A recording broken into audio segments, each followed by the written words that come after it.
honeycombing ma'ana alama ce wadda take farena kamar zuma a cikin kankare. Wannan alama ce ta kuskure a site. Honeycombing ba ado ba ne, babbar matsala ce da ke lalata kankare ko kuma gini daga ciki. Sunana Salim Idris Malami, ni injiniya ne a ɓangaren gine-gine da kuma ingancin kankare. Honeycombing yana faruwa ne lokacin da kankare bai matse da kyau ba, ma'ana ba a samu cikakken compaction ba. Wato iska tana maƙalewa a cikin kankare da bar ramuka ko kuma in ce gibbai. Yana bayyana ne a matsayin ramuka a jikin kankare. Na biyu, tsakuwa tana bayyana ba tare da turmi ba, abin da muke cewa mota.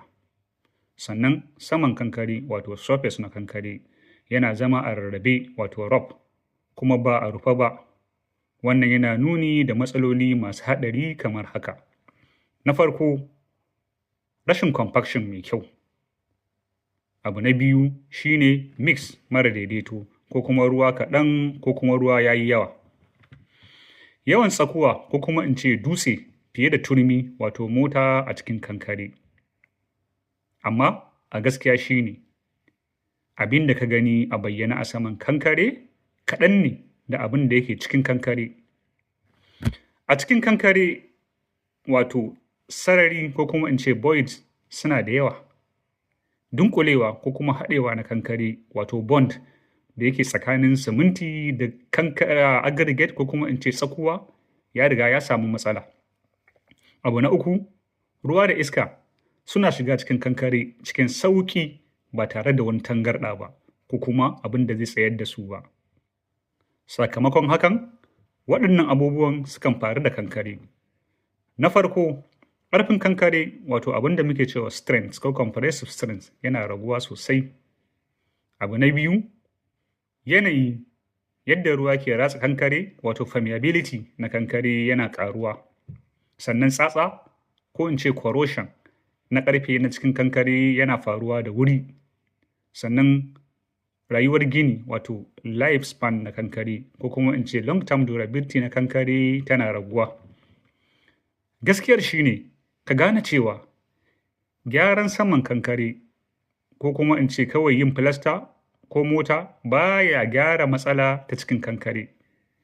Kana rufe matsala ne ba tare da ka magance ta ba. Ma'ana idan honeycombing ya faru, ka zo ka yi filasta ka rufe a gurin ba gyara kai ba, ka rufe matsala ne ba tare da ka gyara ta ba. Kamar ka rufe gyambo ne yana ci ta ciki. Hanyar maganin faruwar hakan shine, na farko, yin compaction da vibrator yadda ya dace kamar yadda muka yi bayani a baya. Abu na biyu, ka tabbatar mix design ya daidaita, ma'ana an yi design na kankare ta hanyar ilimi ba kintace ba. Abu na uku, kada ka yi busasshen mix. Sannan kada ka zuba kankare daga tsayi sosai kamar yadda muka yi bayani a baya. Sannan ka yi zuban kankare ko kuma in ce placing na kankare a hankali, layer bayan layer, wato kashi bayan kashi, wanda shi ma a baya na ɗan yi wannan bayanin. Ka gane cewa honeycombing a cikin kankare ko kuma in ce busasshen kankare gargaɗi ne, ma'ana alama ce ta nuna maka cewa matsala ta faru a wajen zuba kankarenka ko kuma a kankarenka. Idan ka gani ko kuma ka ga honeycombing ya faru, ka sani akwai babbar matsala a cikin kankarenka. Gyaran waje baya gyara na ciki. Wannan alama ce da take nuna mana a kiyaye, ma'ana wajen zuba kankare, haɗin kankare da kuma wajen compaction.